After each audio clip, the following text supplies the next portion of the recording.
जय हिंद दोस्तों। उम्मीद आप सभी स्वस्थ होंगे और अपनी सिविल सेवा परीक्षा की तैयारी रेगुलर सही तरीके से कर रहे होंगे। रिसेंट में मैं दिल्ली आया था एक सेमिनार में, ठीक है। और मैं बेसिकली आज आपसे बात करूंगा यूपी पीसीएस 27 अक्टूबर को होने वाले प्रीलिम्स के लिए, उसकी स्ट्रेटजी पे डिस्कशन करूंगा। लेकिन उससे पहले मैं एक बात बताता हूँ कि मैं रिसेंट में सेमिनार में आया था। सेमिनार में जाना इसलिए पसंद करता हूँ क्योंकि 150-200 लोग आपसे इंटरेक्शन कर पाते हैं, बातचीत हो पाती है सामान्यतः, और उससे पता चलता है कि लोगों के मन में क्या चल रहा है। कुछ वोटिंग्स हो जाती हैं, कुछ आइडिया लगता है कि एग्जैक्टली प्रिपरेशन में क्या जो प्रॉब्लम्स मैं फील करता था जब तैयारी के दौरान, तो क्या ये वही प्रॉब्लम बच्चे भी फील कर रहे हैं या कुछ चेंज है उनके प्रॉब्लम्स में। तो मैंने पूछा कि चूंकि यूपीएससी के सेमिनार में आया था, तो मैंने पूछा कि यूपीएससी का प्रीलिम्स हो जाने के बाद, यानी 16 जुलाई के बाद, 16 जून के बाद, ठीक है, किसने रेगुलर 6 घंटे पढ़ाई की है। 150 बच्चों में से 3 बच्चों ने हाथ उठाया, जिसमें से एक बच्चा इस बार का मेंस लिख रहा है, मतलब उसको मेंस देना था, और बाकी 2 बच्चे बस बचे थे जो विदाउट, जिनको मेंस नहीं देना था, फिर भी वो 6 घंटे रेगुलर प्रिपरेशन कर रहे हैं। तो ये रेशियो आप देखेंगे सिविल सर्विसेज में, अगर आप सफलता का रेशियो देखेंगे तो 0.001% के आसपास सफलता है। 150 में 3 बच्चे लगभग वही रेशियो फॉलो कर रहे हैं। आपको ये बात समझनी पड़ेगी कि अगर हमारी पढ़ाई में लंबा ब्रेक लगता है, भाई 16 जून से 16 जुलाई, ठीक है, प्रीलिम्स दिए हुए इतना समय हो गया, तो ये कहीं ना कहीं उन बच्चों को और आपसे आगे ले जाता है जो बच्चे कंटिन्यूटी के साथ, वो भी फेल हो रहे हैं, उनके भी नंबर कम आ रहे हैं, वो भी फ्रस्ट्रेशन में है, उनके घर में भी लाख समस्याएं हैं, लेकिन वो फिर भी 6 घंटे 8 घंटे की पढ़ाई को कंटिन्यू किए हुए हैं। यही क्वेश्चन मैं आज यूपी पीसीएस वालों से पूछना चाहता हूँ। मार्च में एग्जाम टलने के बाद, ठीक है, कमेंट सेक्शन में सभी लोग ईमानदारी से बताइएगा, बिल्कुल ईमानदारी मैं चाहता हूं। जितने लोग ये वीडियो देखें, मैं रिक्वेस्ट करूंगा सारे कमेंट कीजिए। कितने दिन आपने 6 से 8 घंटे पढ़ाई रेगुलर की? मुझे पता है ये क्वेश्चन बहुत हर्ट करेगा कई लोग को, क्योंकि हमारे पास 100 बहाने होते हैं कि हमारे घर में मेरी तबीयत खराब हो गई, मुझे ऐसे हो गया, मेरे साथ ये प्रॉब्लम हो गई, मेरे साथ वो प्रॉब्लम हो गई, ठीक है, मुझे पता है हमारे पास बहानों की कमी नहीं है। लेकिन मैं बस इतना जानना चाहता हूं कि क्या आपकी पढ़ाई कंटिन्यू मार्च के बाद अब तक हुई है, ठीक है। अगली बात मैं चर्चा करता हूं लगभग 90 दिन की स्ट्रेटजी, क्योंकि 27 अक्टूबर को आपका एग्जाम है, ठीक है, और मान के चलिए 10 दिन आखिरी के, आप मान के चलिए आप रिवीजन और अपने जो नोट्स हैं उसमें ही लगे रहेंगे, आप शॉर्टकट मारने की कोशिश करेंगे जो आखिरी समय है, जो जनरल साइंस है, ये सब वो सब। मैं बात करना चाहता हूं कि अभी की आपकी स्ट्रेटजी लगभग 90 दिनों तक क्या होगी। इसमें जो सबसे पहली बात है, एक चीज है मेंस, ठीक है। देखो सिंपल सी बात है, क्या आपका टारगेट केवल प्री क्वालिफाई करना है, पहली बात। और आपको पता है कि अगर 1000 सीटें आ रही हैं, मान लो लोग कह रहे हैं लगभग 700-800 सीटें रहेंगी, तो ये मान के चलिए कि 15 गुना ही लोगों को मेंस देने को बुलाया जाएगा, तो लगभग 12 से 13 हजार लोग मेंस दे रहे होंगे। तो क्या आपका टारगेट उन 12 से 13 हजार लोगों में आना है? दूसरा, क्या आपका टारगेट उन 2000 लोगों में आना है जो इंटरव्यू देंगे, या क्या आपका टारगेट अंतिम में उस पीडीएफ में आना है जो लोग चयनित होंगे, जिनके घर मिठाइयां बटेंगी? तो सबसे पहले अपना टारगेट डिसाइड कर लीजिए, उस हिसाब से आपकी स्ट्रेटजी अपने आप चीजों को क्लियर करती जाएगी। तो अगर आपका टारगेट है अंतिम सिलेक्शन, क्योंकि जब मैं बात करूंगा, ठीक है, मैं खुद भी सेलेक्ट हो चुका हूँ यूपी पीसीएस में 2020 में, और 22 में यूपीएससी में मैं फाइनली सेलेक्ट हो गया आईपीएस के पोस्ट पर।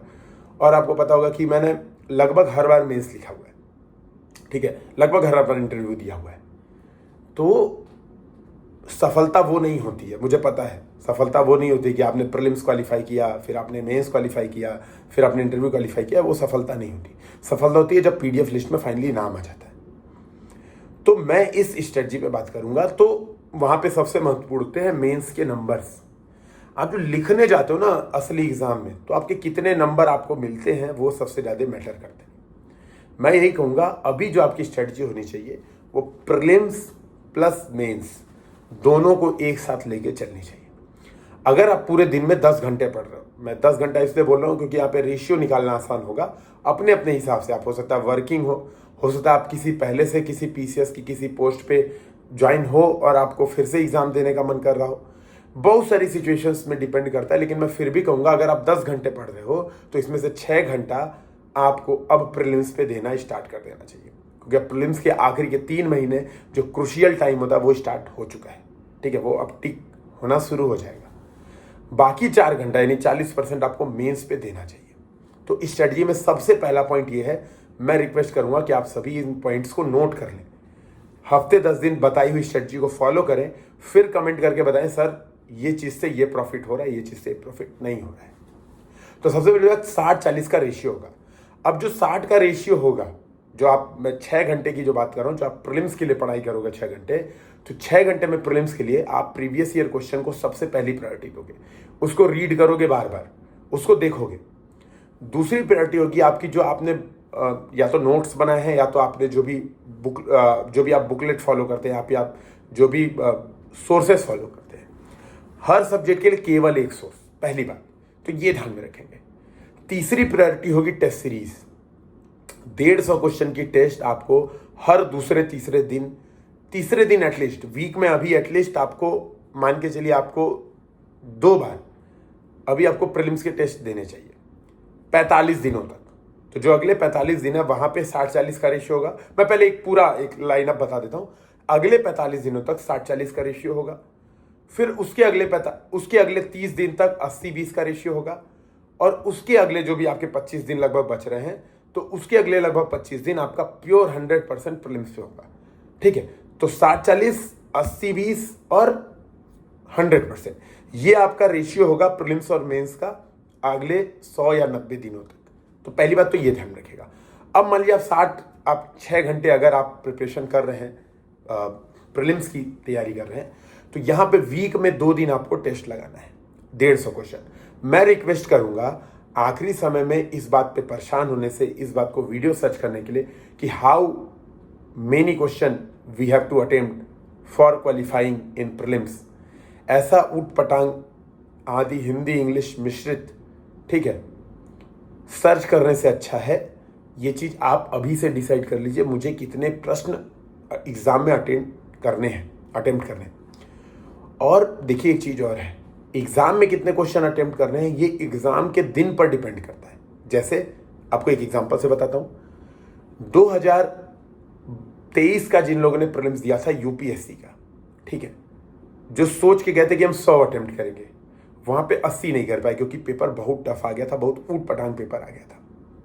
वहीं उसी पैटर्न को फॉलो करते हुए जो लोग ये डिसाइड करके गए थे कि 2024 में मैं 80 ही अटेम्प्ट करके आऊंगा लेकिन सेलेक्ट हो जाऊंगा, वो 80 अटेम्प्ट करके आए और पेपर इजी आ गया था, 100 अटेम्प्ट करने वाला पेपर आ गया था और वो बर्बाद हो गए। तो ये चीज आप पहले से माइंड मेकअप एक लेवल तक कर सकते हो। पेपर देख के जो असली एग्जाम का पेपर आएगा उसको देख के वहां पे आपको चेंज करना पड़ेगा, अपनी रणनीति एग्जाम के अनुसार आपको चेंज करनी पड़ेगी। तो ये बात ध्यान में रखिएगा। अब अगर मान लीजिए आप टेस्ट लगाना शुरू करते हैं तो मैं यही सजेशन दूंगा, वीक में 2 टेस्ट आप 100% प्रश्न अटेम्प्ट करने की कोशिश कीजिए। इससे 2 चीजें होंगी। पहली चीज ये कि आपकी रीडिंग स्पीड बढ़ेगी, जो कि एग्जाम के दिन आपको बहुत ज्यादा काम में आने वाली होती है। दूसरी चीज जो होगी वो ये होगा कि आप उन क्वेश्चंस पे भी पहुंच पाएंगे जो बहुत आसान थे लेकिन पेपर के एंड में थे, या कहीं पे ऐसे छुपे हुए प्रश्न थे जो कि अगर आप पहले से डिसाइड करके जाओगे कि 130 अटेम्प्ट कर पा रहा हूं मैं, तो 120 ही अटेम्प्ट कर पा रहा हूं, तो हो सकता है वो क्वेश्चंस आपके छूट जाए जो कि बहुत आसानी से आपके नंबर बढ़ा सकते हैं।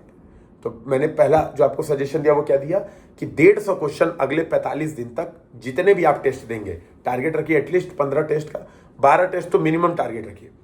किसी भी 2 कोचिंग की टेस्ट सीरीज जरूर कीजिएगा, ये मैं हर बार सजेशन देता हूँ। जब मैं यूपीएससी हिंदी में था, जब मैं यूपीएससी हिंदी में पढ़ाता था तो मैं ऐसे ही बोलता था कि भाई एक यूपीएससी हिंदी की कर लो, दूसरी किसी की कर लो।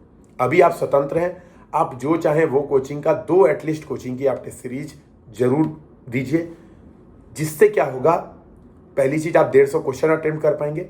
दूसरी चीज जो एग्जाम की अनसर्टेनिटी है, ठीक है, एक विशेष कोचिंग एक विशेष पैटर्न को फॉलो करती है, थोड़ा सा रैंडमनेस होता है एग्जाम क्या होता है, एग्जाम में बहुत अनसर्टेन चीजें पूछी जाती है, बहुत अनसर्टेन क्वेश्चन पूछे जाते हैं, आप प्रिडिक्ट नहीं कर सकते। तो अगर 2-3 कोचिंग के टेस्ट सीरीज में आपके नंबर स्टेबल बने हुए हैं तो इसका मतलब है कि एग्जाम में भी बनेंगे। इस वजह से मैं 2 कोचिंग एटलीस्ट आपको सजेशन देता हूं कि आपको टेस्ट सीरीज करनी चाहिए। अब इसके बाद मैं अगर बात करता हूं कि जब आपने 2 टेस्ट वीक में लगाया तो उसके बाद क्या करिए, 150 क्वेश्चन अटेम्प्ट करके नोट्स बनाइए उन टेस्ट के।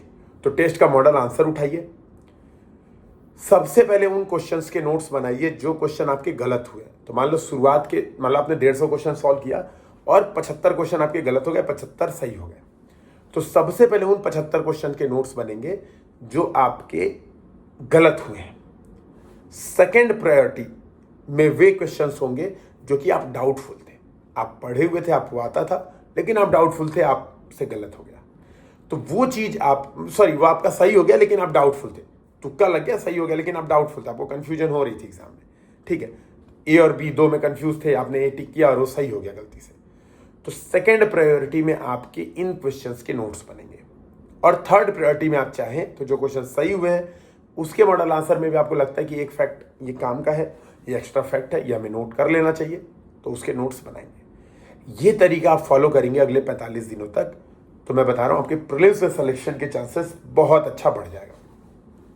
दूसरा जो है मेंस की बात करूं, जो मैंने कहा कि 60-40 का रेशियो, जो 4 घंटे जो मेंस के हैं, इसमें दोस्तों प्रीवियस ईयर क्वेश्चन बिल्कुल इग्नोर मत करना, सारे क्वेश्चन सॉल्व कर लेना। मैं बता रहा हूँ अभी यूपीएससी वाले बच्चों के साथ लगभग 55-60 बच्चे जो कि मेंस दे रहे हैं इस बार, जो कि जिनसे मैं जुड़ा हुआ हूँ, जिनको गाइड कर रहा हूँ मेंस में, उन बच्चों से मैंने पूछा किसने किसने प्रीवियस ईयर क्वेश्चन सॉल्व किया है, तो लगभग सभी ने हाथ उठाया कि सर पढ़ा हुआ है।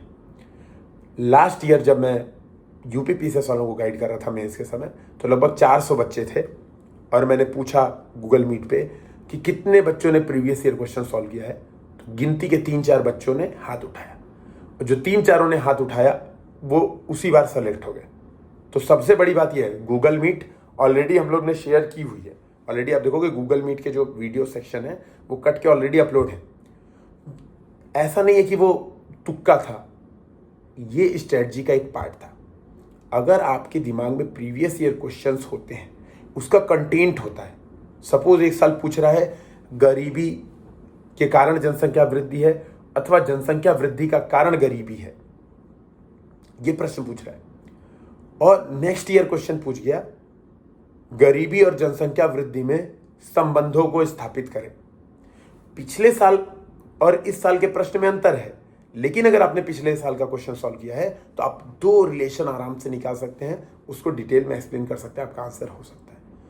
तो आपको जो प्रिपरेशन करनी है वो इस बेसिस पे करनी है कि मेरे प्रीवियस ईयर क्वेश्चन से रिलेटेड कोई भी क्वेश्चन आता है तो मैं उसको ढंग से कर पाऊँ। तो सबसे पहली बात, यूपीएससी और यूपीपीसीएस दोनों का प्रीवियस ईयर क्वेश्चन सॉल्व ले आइए, किसी भी पब्लिकेशन का ले आइए, उसको पढ़िए, उसकी स्ट्रक्चरिंग कीजिए और लिखिए, ठीक है, उसके आंसर लिखने की कोशिश कीजिए। तो सबसे पहली प्रायोरिटी जो 4 घंटे में है वो ये होगी। दूसरा मैं सजेशन ये दूंगा कि प्रीलिम्स से पहले कोई एक मेंस की टेस्ट सीरीज, ठीक है, कोई एक मेंस की टेस्ट सीरीज जिसमें 6 से 8 टेस्ट हो, भाई आपके जीएस 1 2 3 4 5 6 एटलीस्ट एक टेस्ट हो, उसको सॉल्व कर लीजिए 3-3 घंटे बैठ के, ठीक है। तो वीकेंड पे 15, अगर मान लो आप अगर मान लो अभी 10 दिन में अगर आप एक पेपर सॉल्व करते हो, ठीक है, एक पेपर सॉल्व करते हो टारगेटेड, तो आप 4 जीएस के पेपर प्री के पहले आराम से सॉल्व कर लो। मतलब इन 45 दिनों में ही आप ऐसा करो, ऐसे डिवाइड करो, लगभग 7.5 दिन, वीक में एक इसको कर लो, तो आपके 6 जीएस के पेपर आपके रिटेन हो जाएंगे। इसको करने का तरीका क्या होगा? करने का ये तरीका कि प्रीवियस ईयर क्वेश्चन ले आया आपने, मान लो आपको अगले हफ्ते आपको जीएस पेपर 1 का टेस्ट देना है, सपोज आपने डिसाइड किया कि आज तारीख है 18 और मुझे 25 को जीएस पेपर 1 का टेस्ट देना है, तो आपको करना क्या है? आपको सिंपल सी बात है, जीएस पेपर 1 का प्रीवियस ईयर क्वेश्चन रीड करना है सॉल्यूशन के साथ। तो प्रीवियस ईयर क्वेश्चन रीड करते गए, कुछ कुछ की स्ट्रक्चरिंग करते गए, और उसी बेसिस पे आपको टेस्ट सीरीज का पेपर सॉल्व करके आना है। उसी बेसिस पे कोशिश ये करना है इसमें, इस टेस्ट सीरीज में कंटेंट के पीछे मत भागेगा। कंटेंट समय के साथ इंप्रूव हो जाता है, कंटेंट आपका हमेशा मौका रहता है कि आप इसको बढ़ा सकते हैं पढ़ के, रीडिंग से और माध्यम से। कोशिश ये करना है मुझे 20 क्वेश्चन अटेम्प्ट करने हैं। इसका मतलब है जो 10 शुरुआत के क्वेश्चन है वो 7 मिनट में, जो 10 लास्ट वाले क्वेश्चन है उसको 11 मिनट में। ये आपको हर क्वेश्चन में टाइम लिमिट सेट करके देना है। ये बहुत बड़ी प्रॉब्लम, देखो मैं बार बार स्टूडेंट्स के साथ जुड़ता रहता हूँ तो मुझे प्रॉब्लम्स पता है, अभी यूपीएससी में जो लोग लिख रहे हैं उनकी एक बड़ी प्रॉब्लम है, सर हमसे 12-13 क्वेश्चन ही अटेम्प्ट हो पा रहा है। वो प्रॉब्लम आपके साथ एटलीस्ट प्री के बाद ना रहे। तो आपको 20 क्वेश्चन अटेम्प्ट करना है, स्टॉप वॉच लगा के अटेम्प्ट करना है, कॉपी चेक करानी है। कॉपी में जो सजेशंस मिलते हैं, ठीक है, जैसे जब मैं कॉपी चेक करता था बहुत डिटेल में, तो मैं सजेशन लिखता था कि देखो स्ट्रक्चरिंग में ये नहीं ये होगी स्ट्रक्चरिंग, ऐसे नहीं वैसे होगी स्ट्रक्चरिंग। तो उन सजेशंस को नोट करके आपको एक अलग कॉपीज में नोट करना है, ठीक है, और फिर जाके आपको मान लेना है कि आपका मेंस तैयार हो गया। तो आप 6 पेपर अगर सॉल्व कर लेते हो प्रीलिम्स से पहले 3 घंटे के टेन्योर में, टाइम लिमिट में, तो आपका काम आसान हो जाता है। प्री और मेंस का 2 चीजें आपकी रह जाएंगी, जनरल हिंदी और आपका ये जो क्या कहते हैं एसए का पेपर। इसके लिए एकदम नहीं परेशान होना है। 27 अक्टूबर के बाद बहुत सारे बच्चे जो लोग आरओ के लिए भागेंगे, ठीक है, जनरल हिंदी वहां पे पढ़ेंगे, ठीक है। तो अगर अभी आपकी जनरल हिंदी छूट भी रही है तो एकदम परेशान होने की जरूरत नहीं है। जनरल हिंदी मैंने कई बार एक दिन भी पढ़ के दिया है तो भी 89-90 नंबर है। मैं ये नहीं कह रहा हूँ कि मैं टॉपर हूँ जनरल हिंदी का, लेकिन हाँ 110 लाना आसान हो जाएगा। अगर आप 10 दिन भी पढ़ लेते हो तो 110 आ सकते हैं जनरल हिंदी में, ठीक है। तो जनरल हिंदी और एसए को अभी आप चाहें तो इग्नोर कर सकते हैं। एक आध ऐसे कभी लिख लिया, कभी एक आध previous year question general Hindi का देख लिया, वो अलग बात है, बोर होने के दौरान देख लिया। लेकिन आपको प्रायोरिटी जीएस 1 to 6 अभी रखनी है, प्रीलिम्स का पेपर प्रायोरिटी रखनी है, प्रीलिम्स के नोट्स प्रायोरिटी रखनी है। ये आपकी स्ट्रेटजी होगी। तो अगले 90 दिन इस तरह से करिए। कमेंट सेक्शन में अपनी प्रॉब्लम्स बताइए, मैं सॉल्व करने की कोशिश करूंगा। जय हिंद, जय भारत।